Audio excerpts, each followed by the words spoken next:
Ano pangalan mo, bro? Gianni po. Ilang taong ka na? 11 po.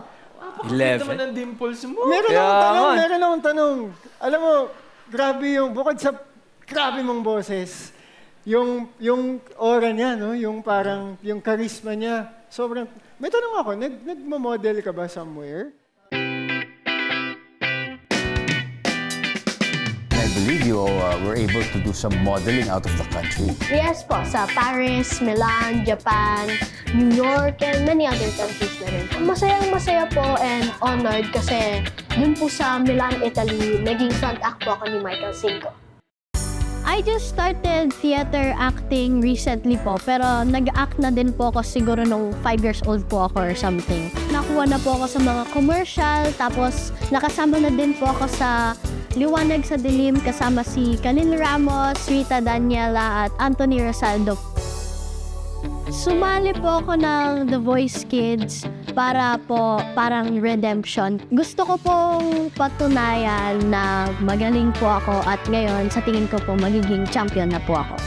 First of all, you have a certain professionalism sa boses mo. Thank you po. Sobrang alam na namin actually. Kaya halos magkakasunod kaming umikot because there's a certain timbre sa boses mo na alam naming aral ka.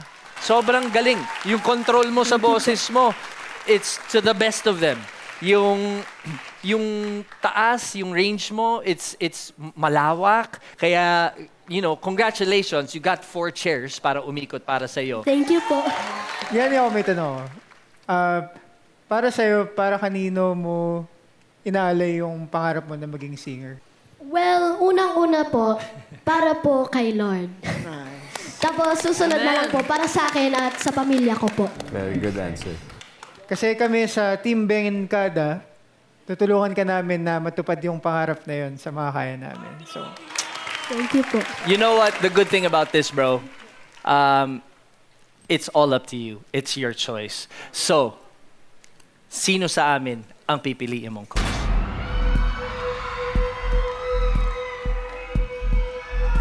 Ang pipiliin ko pong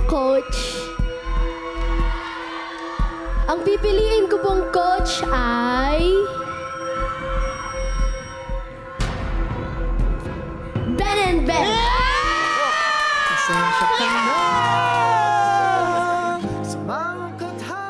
ang masasabi ko lang, alam mo, yung song na kinanta mo, napakagandang song choice nun. And a couple of years back, we actually did a version of that song. But I think your version is better.